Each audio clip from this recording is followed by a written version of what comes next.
Well, no Quinn Hughes, no problem for the Vancouver Canucks. 2-0 the score right now. Colorado's been playing with an empty net for the past 90 seconds or so. It could end up going to 3-0, but Spring, after a first period where the Avs looked pretty good and rang three posts, this thing just went by the wayside. And Thatcher Demko, who has not been great this season, looked like Thatcher Demko of the last year. And in the second and third period, they ratchet up the forecheck without their best player on the ice. This is a game that you were minus 150 favorites in. And obviously, scheduling the show, I always like to put an optimistic title in. I had to go in and edit that one about 15 minutes ago. I was expecting the Avs to come in and handle business today without Quinn Hughes in the lineup, and unfortunately, that's not the case. Thatcher Demko looks great. The Avs get shut out at this point. It could change until the end of the game, but they're not winning this one, Spring.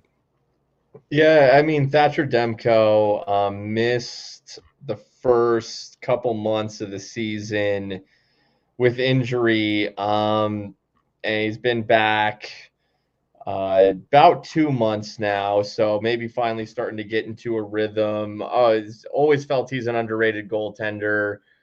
I think when he's right, he's damn good. He got right tonight. I mean, that sequence, that offensive zone shift that Colorado had in the second period with the top line out there was damn good. Lots of opportunities, but couldn't beat Demko. Shout out to him. I mean, the sprawling save he makes on Lehkonen is great. What can you do? Phenomenal save. No Quinn Hughes. You should have been a little more competitive in this game. You can say it's the playoffs all you want. You can say, oh, we're treating these 5 games before the 4 nations like they're the playoffs. You can say that all you want. Everyone knows it's a lie. Everyone knows these are not the playoffs. So, yeah, I don't know. How is this 5-game playoff set supposed to go? What are we talking? Single elimination? Do the Avs just get eliminated from the playoffs tonight? Is this a best of 5, like the 5-game homestand that they, lost ultimately in overtime of Game 5 to the Jets? Can the Avs win their series Thursday night in Calgary? How are these the playoffs exactly? I mean, you're looking at the points, realizing that they are very necessary with teams like Calgary and teams like Vancouver looking to be in that second or first wild card position that the Avs currently hold, and they have a good cushion on right now, although the teams below them do have games in hand. That's what you're playing these games to mean, right? That's why you call them playoff games. You understand how important the points are.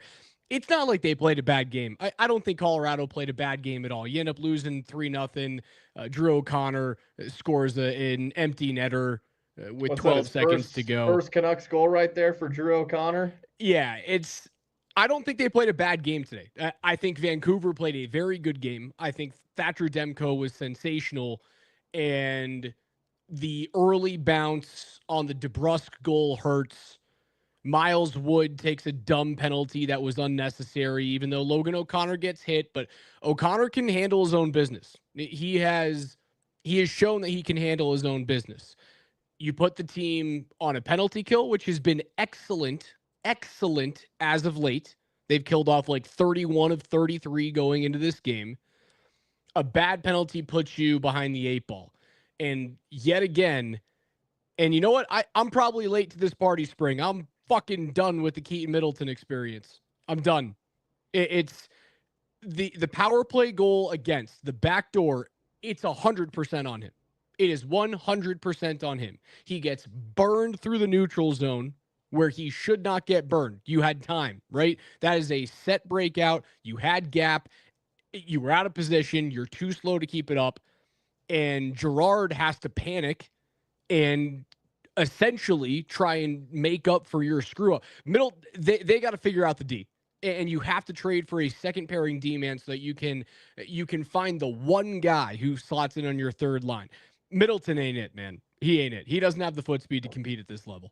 I mean, it's like Curtis McDermott. Curtis never played in the playoffs, and that's probably their target still as a defenseman. What Josh Manson left this game tonight, and he's been leaving something a little left to be desired next to Sam Girard. So maybe Manson and Malinsky is your third D pair, and they acquire an upgrade over Manson even to play with Girard. Yeah, Keaton Middleton, he's a placeholder. I'm not I don't think for a second that the Avs intend to play him in the playoffs. I don't think that even coming into No.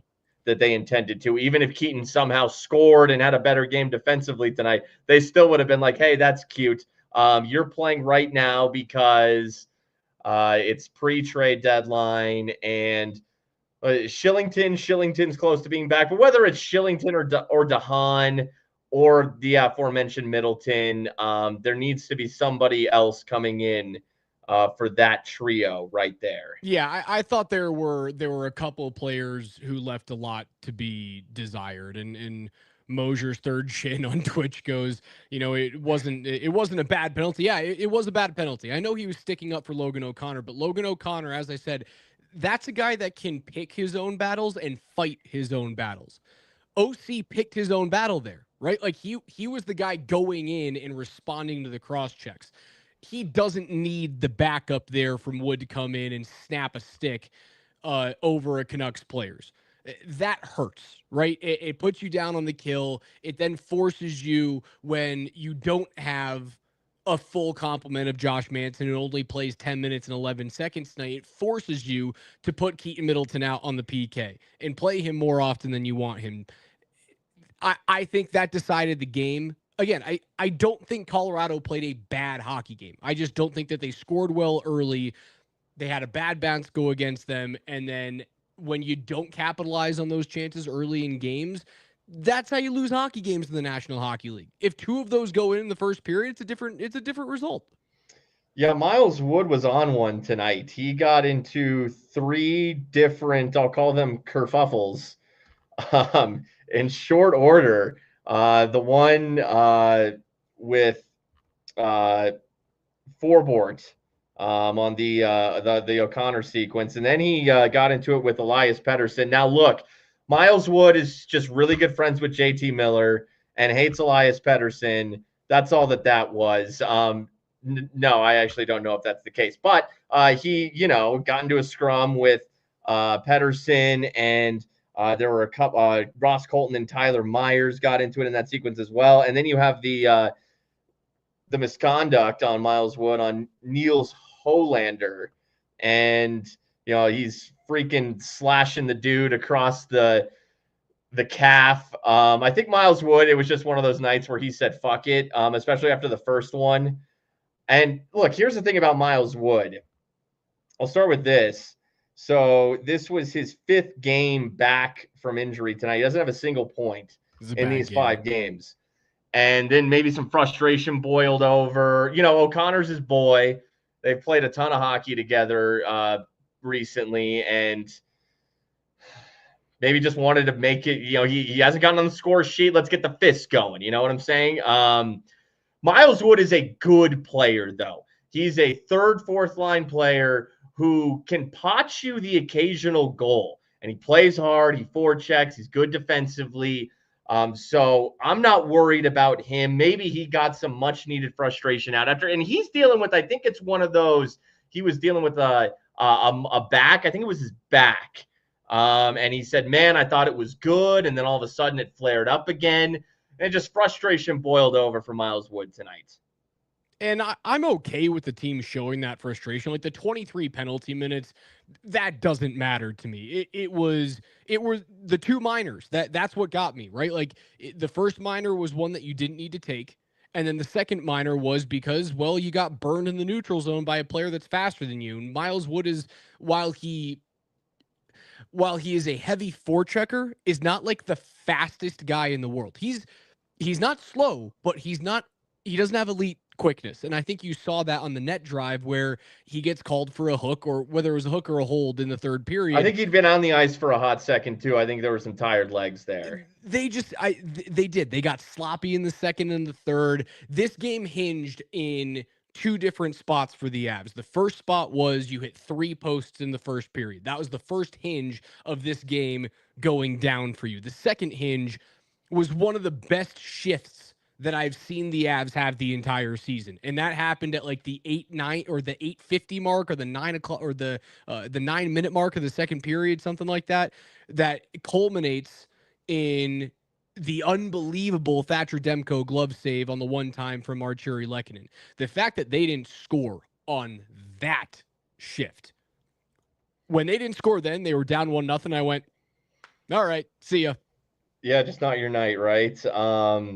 And it's disappointing because if Wood doesn't commit the penalty, if Middleton is better, if they don't allow the power play goal, it's a 1-goal game. You haven't scored, but it's a 1-goal game. This team is dangerous enough where they could have gotten one. They ultimately don't, so it's really all for naught. Now maybe things change. Maybe if it's 1-0 down the stretch, the vibes and the energy change, knowing that they're down just one and they're able to equalize that thing. But they don't score. They don't score tonight, and they won the first 2 games of this little 5-game mini playoff thingamajigger that they tried to do. They won the first 2 games 7-0. They shut them out. Now they get shut out tonight. They get shut out 3-0. They couldn't score. They couldn't score tonight. So I said it with the Flyers game, even though they won that thing 2-0, they win 2-0. It's pretty easy going away. Yes, you're up 4-0 on the Blues, but the second and third period of those games, I know you're putting the foot on the brake. I know you are, but it wasn't very dangerous. It wasn't very dangerous in the Flyers game. This league is so tough, and I know Quinn Hughes doesn't play for Vancouver, but if they don't have Nichushkin in the playoffs, if they don't have tonight, they missed a second line presence. The top line was great. You're hitting posts, Demko's robbing you, fine. I can live with that. There was no dangerous threat otherwise outside of the top line tonight. They need a fourth, outside of the top 3, they need a fourth option, someone on the second line who draws attention, who is a bit of a game changer. If they don't have that, they will not advance far in the playoffs. Is Nichushkin enough? We had a commenter say, this team's not very good right now. Do they need to, is there more onus? Is there an offense problem and they need to go upgrade over Casey Middlestat? Is it come to that officially? But they need a better presence outside of the top line.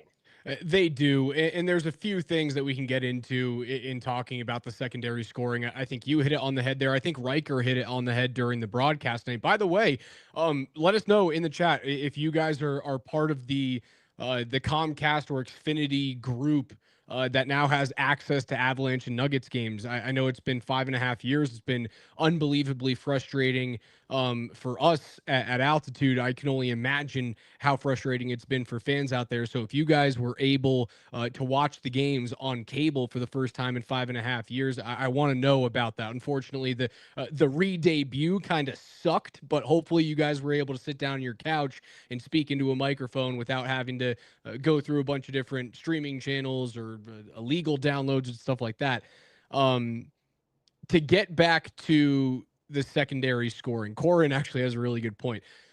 The Mikko Rantanen trade cost Colorado the goal on that second shift in the second period. I think he's right. I think if Mikko's taken that one-timer, it's elevated a little bit higher. It's probably a little bit closer to the short side post, and Demko isn't able to get his glove on it. It's a sensational save, and Lehkonen gets all of it. If Mikko's taking that shot, it's probably in the net. And you know what? I'll level there. I think you're right. I mean, right. Okay, probably, but I've Probably. seen Mikko push those one-timers a little too center of the net. I've seen him get robbed too.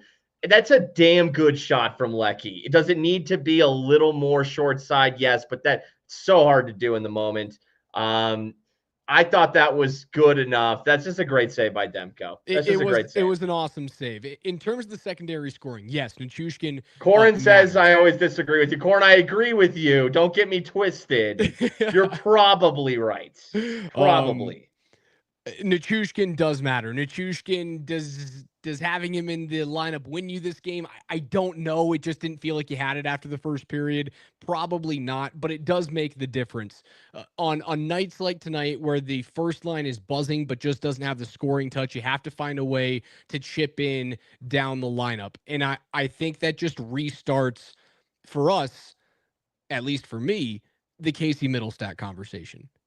And while there's always these games where I feel like he's back and I feel like he's starting to knock on the door of the same habits that he was building at the end of last year, at the beginning of this season, when he looked like the center of the future that got that 3-year bridge deal from Chris McFarland.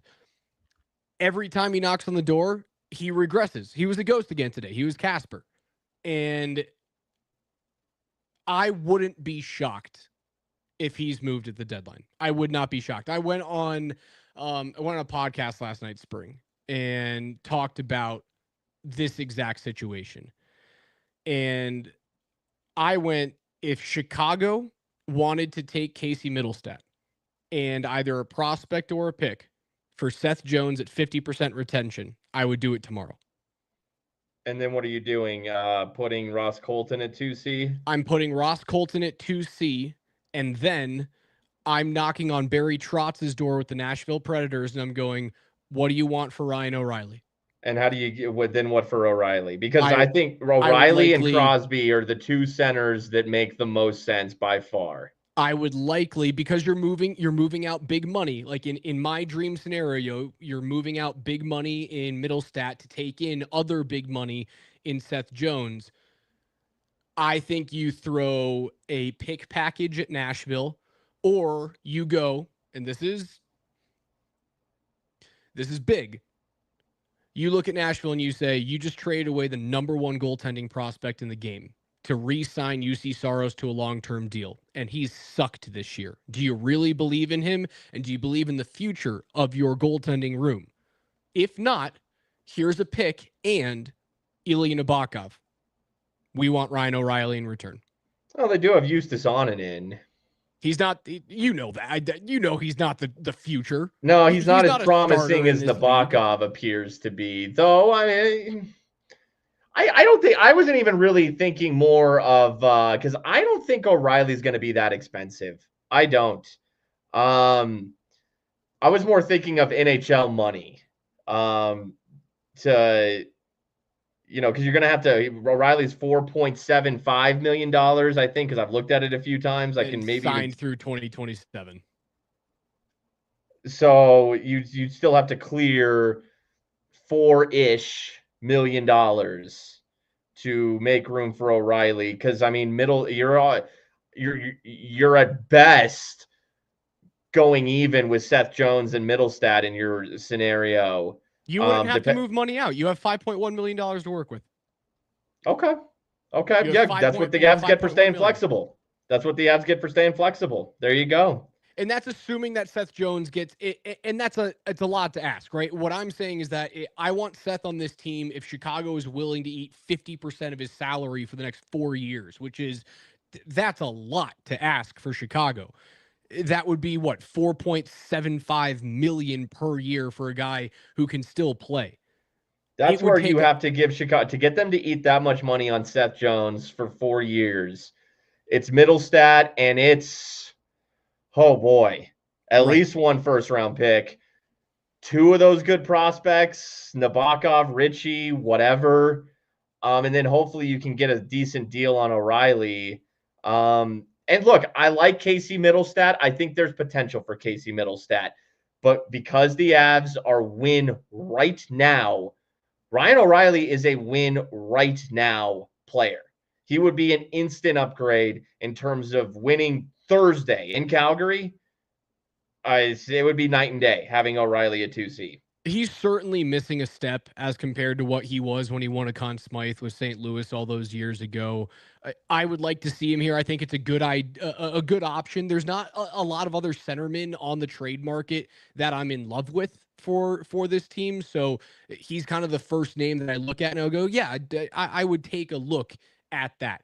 Those are my two dream trades. It would be big swings, like big time swings, but both of those players would be here for at least the next 3 seasons, if not more. And Jones would be here for 4 seasons.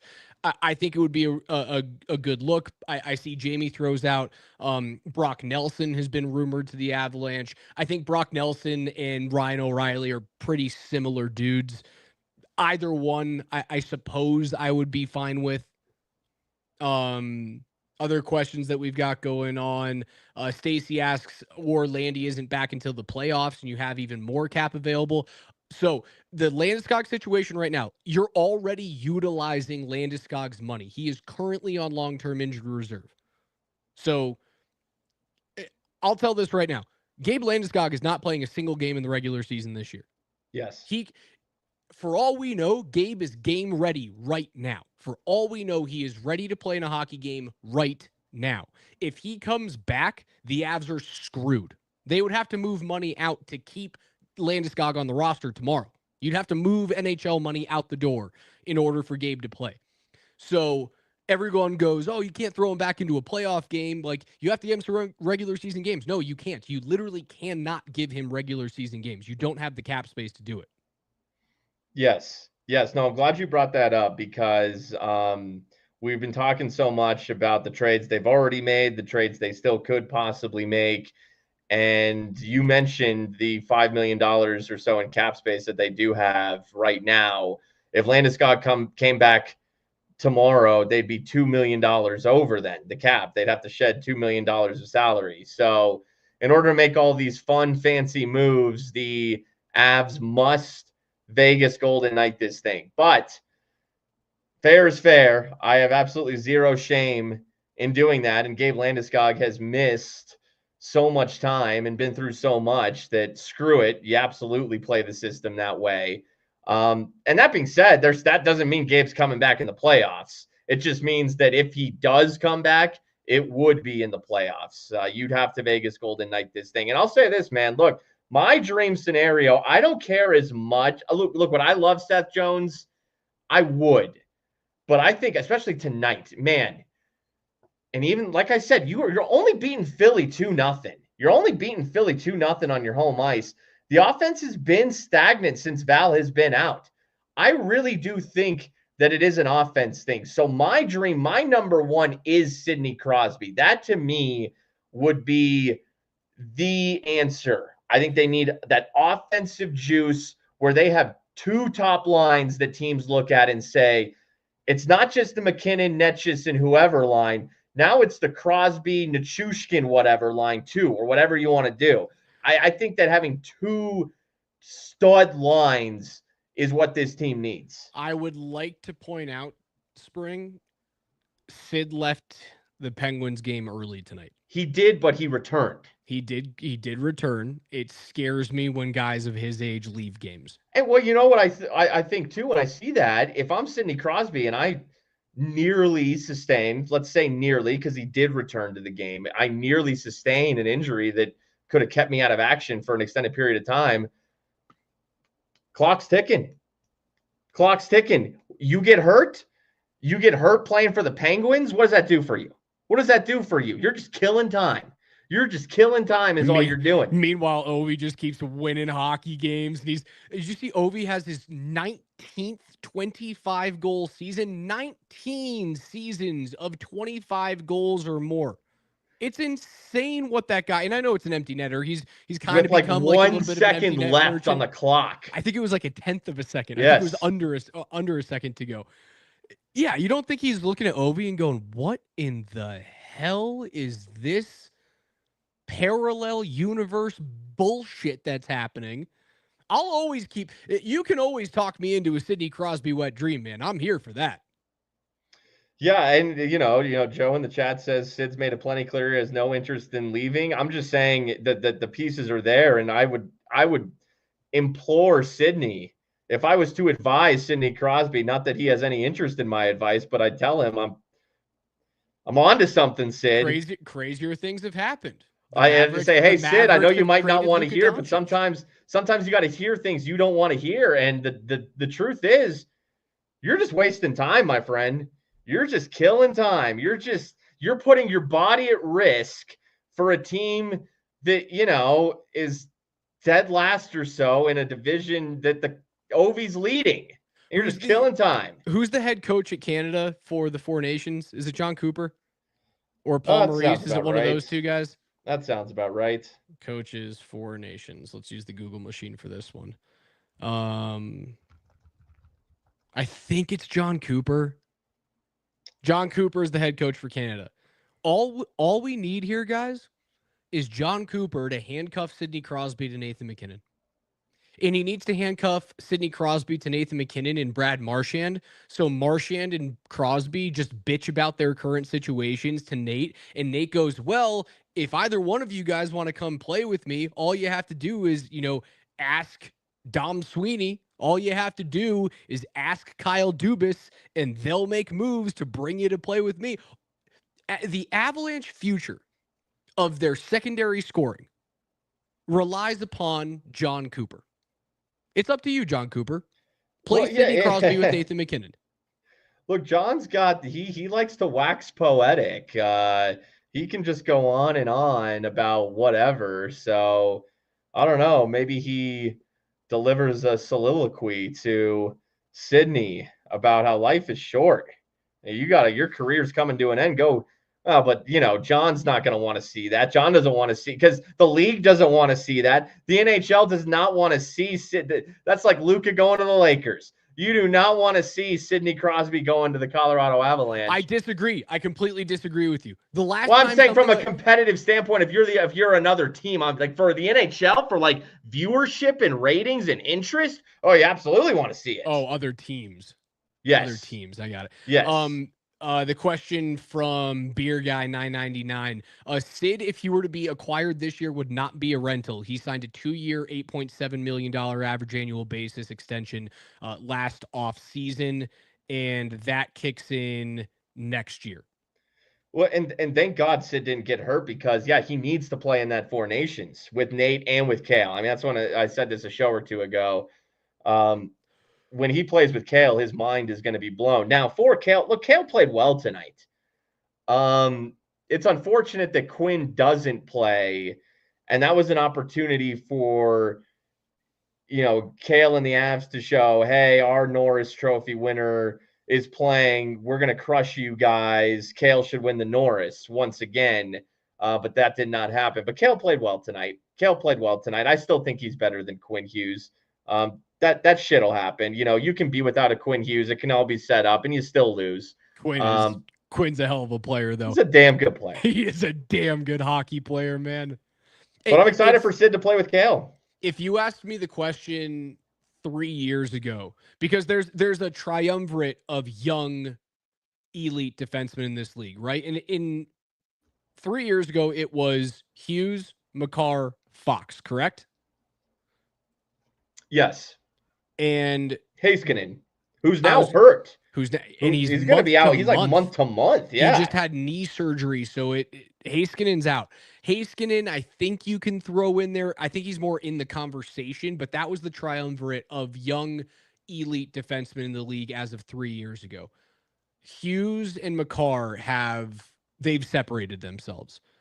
I don't think Fox is there anymore. And I wouldn't have, if you asked me the question, who the two best guys are going to be out of those three, I would have said Makar and Fox. It's Makar and Hughes, and then it's everybody else. Werenski's having an amazing season this year. They are all offensive-minded defensemen, but they are sensational D-men.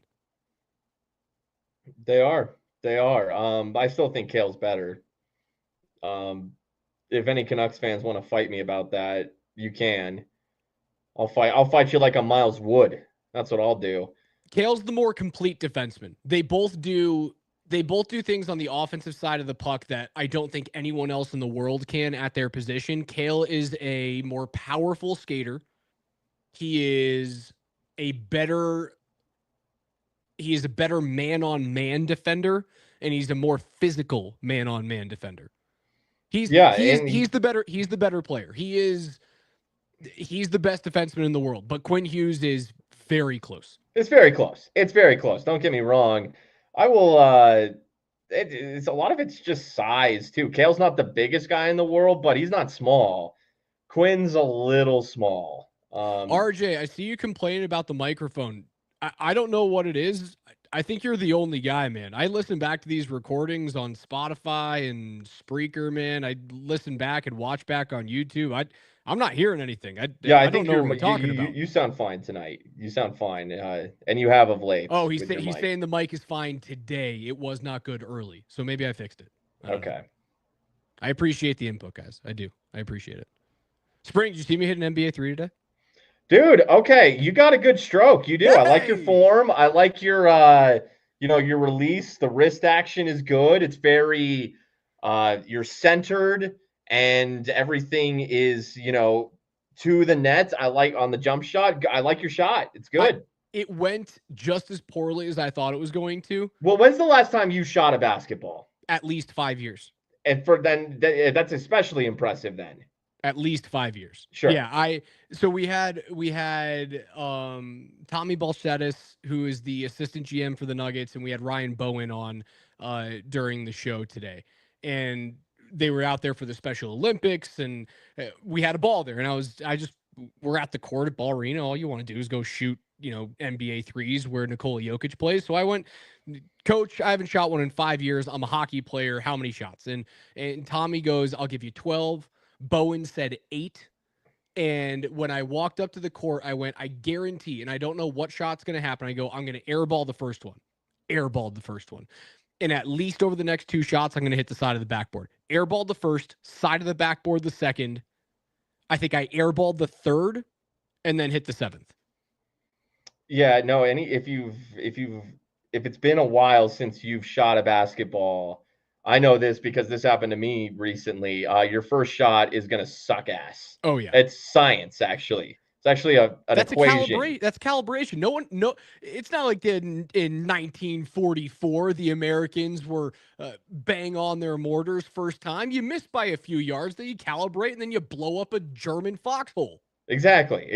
So yeah, I'm impressed, man. And whenever you're by a basketball court, you're like right there, and you see just a ball just rolling. You're just like, dude, I got to pick this thing up and shoot. If I'm near a basketball, I have an urge. I need to shoot at this net. So hey, good on you for seizing the moment, and then man, knocking the rust off pretty damn quick. If I do say so myself. Started off 0 for 6. I finished, and this was not on the video, but I finished 3 of 11. I hit 3 out of my final 4, so I was very, very happy. That was the highlight of today. It was the highlight of today. It's borderline violent for the Avs to have an 8 p.m. start and not score a damn goal. You think I want to talk about this game more? Come on. We got a lot of angry men. We're becoming more popular, Raj, and we're getting more newer people in the chat, and a lot of them are very angry. I'm just looking at some of these comments, and we just got angry people. If you've listened to this show before, or maybe you haven't, over the years especially, and the Avs aren't quite what they were in years past, but they're still a pretty damn good team, and they need Nichushkin in a bad way. I worry about the Edmonton game a little bit without Nichushkin coming up here. I worry about that game. Second leg of a back-to-back. You've got half the team is flying out to Cancun the next morning. Yeah, I was going to say, do you just 1, 2, 3, 4 nations it? But you're right. A lot of them are going on a 2-week vacation. Yeah, and you can't tell me too here. Hasn't it been freezing cold in Canada? Yes, or like in Vancouver? Yes. And it usually doesn't get like that in Vancouver. And now you're going to Calgary. I mean, these places, I know Kale's from Calgary, but these places kind of suck, okay? Logan O'Connor's a Calgary guy, I believe. Then you got to go to Edmonton. And some of these dudes do have Cabo vacations booked for Saturday. Look, I don't blame you at all. It If could you're be looking ugly. ahead to that a little bit. It could be ugly, man. You got to beat Calgary. You have to bounce back. You have to have 2 points against Calgary, and then uh, it's funny because like I've looked at a lot of games this year, spring, and went, yeah, that's 2 points, and then the Avs walk away with none. I look at Friday's game and I go, that's 0 points, and watch, they'll walk in, they'll win 4-1. Something stupid will happen like that because sports are dumb. Yeah, and look, Calgary. I think Vancouver's a better team than that. So if this continues against Calgary, yeah, I'm excited to see all of the panic-ridden comments once again. It'll be a bad loss because Calgary's not very good. It should be Vancouver finishing above Calgary for that 8 seed. Vancouver really should be the team to get that 8 seed, or the 3 seed in the division with the Kings falling to the 8 seed. Calgary should be an odd team out. So you should go beat them. But I will truly gauge this team post Four Nations when Nichushkin is back. I am dying to see Necas and Nichushkin on the ice with McKinnon. I'm dying to see them have their top horses, and Nichushkin is absolutely one of them, especially with Mikko Rantanen gone. So let's look at this as pre Four Nations and post Four Nations. Okay. Yeah, for me it'll be pre Four Nations and post March 7 trade deadline until McFarland unveils what he's doing with that $5.1 million in cap space. Whether it's going to be a big time swing at a second center, whether it's going to be a big time swing at a defenseman who can lock down your second pairing and then allow yourself to not have to pair two D men that you're not in love with. You can just do it with one guy and figure out who that is. That'll be a lot easier to figure out who the diamond in the rough of Malinsky, Dahan, Shillington, Ludwig, Middleton is. You're going to be able to pick one of those guys out as long as you go out and trade for someone. That you're going to learn a lot about who the Avs are going to be over the next 3 weeks. That you will figure it out by the time that March 7 rolls around. Comment just came in. If the Avs lose this roadie, they aren't making any kind of splash at the deadline. No, like I just said, I need to see this team with Valeri Nichushkin on it. If they continue to struggle offensively when Nichushkin returns after the Four Nations, then yeah, I might look at this team and say, damn, does another piece really help? Because I really thought Nichushkin would be the help. So again, I need to see this post Four Nations, and that is 2.5 weeks away. Ashish goes, Gerard is such a joke. And listen, Stop trolling. This is a yeah, troll. let's not troll this. Not yeah. I know I threw Ludwig in there. It's to help point or paint the picture that they're trying to throw a bunch of crap against the wall and nothing has stuck. If you're gonna blame Sam Gerard for the second goal against, I need you to watch the goal, and I need you to watch what happened with Keaton Middleton, because Sam Gerard realizes, holy shit, Keaton Middleton is screwed here. I have to go clean up his mess. That goal is not on Sam Gerard. That goal is on his defensive partner 100%. They can't continue to go to the well with these guys that are negatively impacting game scores. Well, they had a hierarchy of what they needed to address. They didn't view third pair D man as the first thing they wanted to address. I'm sure they will add a second to third pair D man by the end of the trade deadline. By the time the trade deadline comes and passes, okay, their hierarchy was goaltending number one, and they addressed that first. Even with the goaltending going on, and even though that was their number one need, they were very well aware of the contract negotiations or lack thereof with Mikko Rantanen, which became priority number two. So now they will move on to phase three. Just be a little patient. They'll probably wait until after the Four Nations until they make another trade. Here's the comment. Makar and Taves make that play. Sounds like excuses. Yeah, Makar and Taves are two of the top 5 defensemen. You cannot expect Keaton Middleton to consistently play like Cale Makar. That's just dumb. It's like seeing what Patrick Mahomes is doing in the NFL and going, why doesn't Jameis Winston do that? It's like Just do that. seeing Josh Allen go off and win an MVP and then going, why doesn't Gardner Minshew do that for the Las Vegas Raiders? That makes no sense. Yeah, that's the brains we're working with right now. Come on. Let's be real here. Any scores jump out to you from tonight's scoreboard, Spring? 14 games around the league. 14. Let's see here. How about okay, yeah, definitely one for sure. The Winnipeg Jets blanking the Carolina Hurricanes 3-0. And what's funny about this game was the Canes were slight road favorites, which I thought was very disrespectful. Like I know that, they got Rantanen and they've had a couple good games where that offense has been a little higher powered with Rantanen, but I'm thinking I'm like, dude, they're still figuring some chemistry out. Winnipeg has absolutely figured their chemistry out. They've come into their own this season.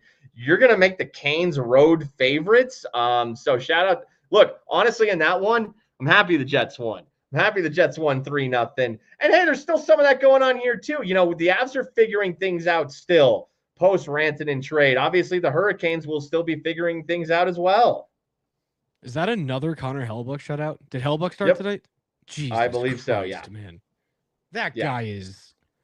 What is he on? Who? What? This is no. Eric Comrie. Eric Comrie. Okay, all right.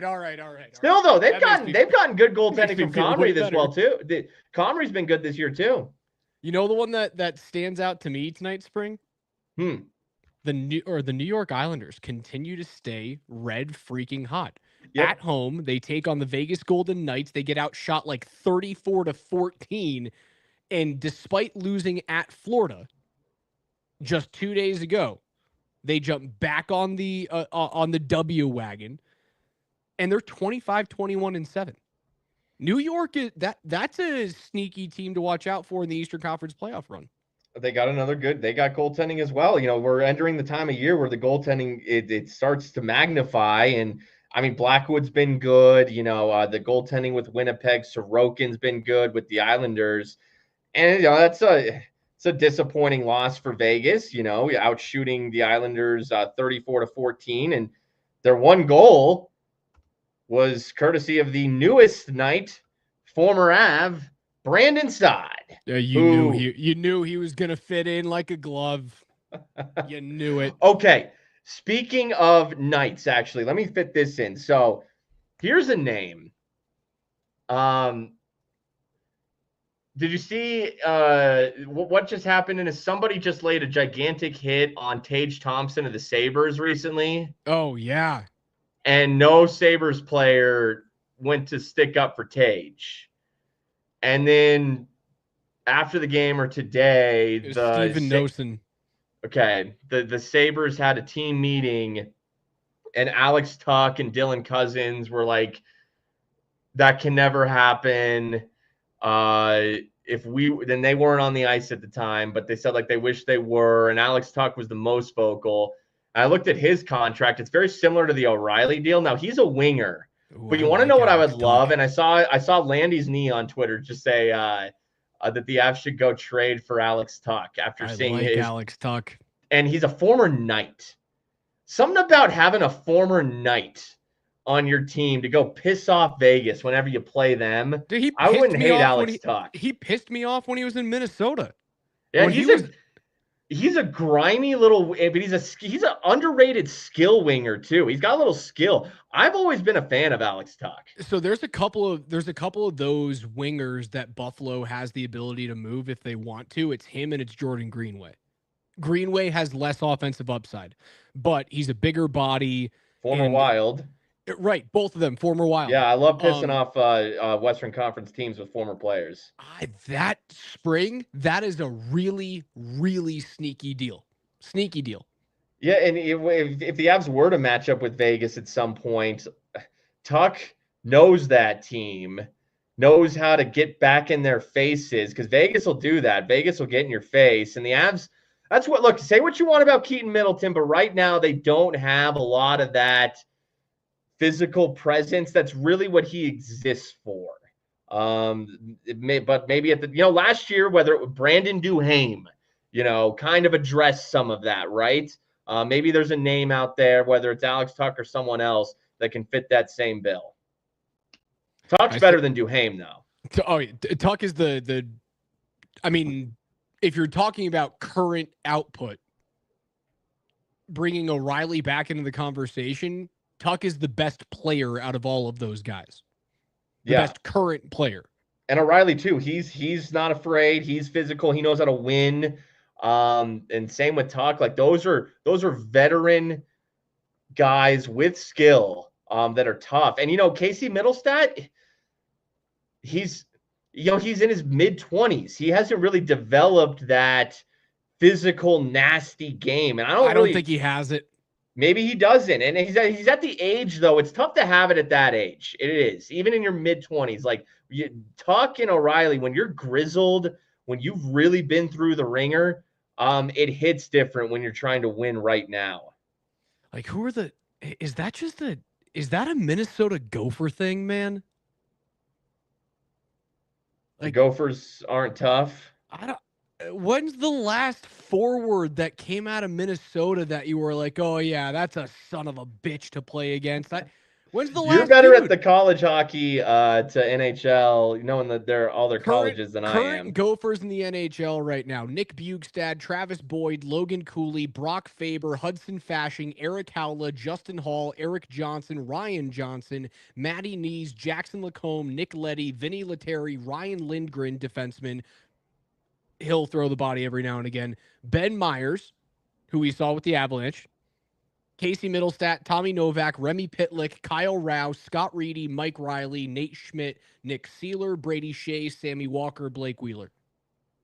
Name one hard-nosed forward out of any of those guys. There isn't one. Like, Bugstad's the closest. This is an indictment on Minnesota hockey.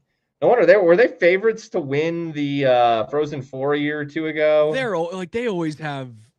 But they don't win it. Teams, man. No, the team to beat this year is Boston College. Boston College is terrifying. Don't we have we got a big BC Boston game on Monday? Hell yeah, I'll watch that. Boston BU they've just been NHL factories over the last couple of years. Yeah. I know Arizona State right now is kind of hot. So Sun Devils dude, I can see it coming because Mullet Arena, baby. Mullet Arena, and they also have a built-in. The fact that they don't have the number one team in the country every year is one. They have an ACHA coach, like a club hockey coach, as their Division I hockey coach right now, and that needs to stop. Like, I don't know how Power still has that gig. He brought them from being a club team to a Division I team, so there you go. There's your feather in your cap. But like, they have a built-in recruiting advantage that no one else does. Well, Austin Matthews is from Arizona. Right, but like, go find all of the kids who have frozen their asses off in Canada. Yeah, you want to go play it. You want to go hang out at 85-degree weather with the hottest girls in the country? That sells itself. Where do I sign up? Would you rather go there or go to Ann Arbor, Michigan and have to freeze your nuts off for 4 months a year? Like, what are we doing here? They should be the number one. The sleeping giant. Somebody hire Alex Ryanemi as the new head coach of Arizona State. I don't even want to be the head coach. He'll turn that program around, damn it. Make me the recruiting coordinator. Maybe not turn it around, but elevate it at least. Because, it's been turned around a little bit. Oh, man. Oh, all right, Spring. That's gonna do it for me tonight, man. Hopefully we'll have a better conversation, a more exciting conversation about the actual hockey game on Thursday. Avs take on the Calgary Flames. 7 p.m. start against Calgary. They are Mountain Time. I sure hope. Yep, 7 o'clock. All right, 7 p.m. start on Thursday. First of a back-to-back with them and the Edmonton Oilers. But for Spring, I'm Raj. Thank you guys so much for hanging out with us all evening. I know it's late, getting you guys up until 11:30 here. Make sure you guys tune in tomorrow morning, 6 a.m. with Brett Kane. Jared Bednar is expected to be on at 9 a.m. tomorrow, not his normal 8 a.m. because of such a late game and the fact that they're getting on a plane. So 9 o'clock in the morning for Jared Bednar's weekly interview with Mosier, Lombardi, and Kane. Do not miss it. We'll talk to you guys coming up here on Thursday.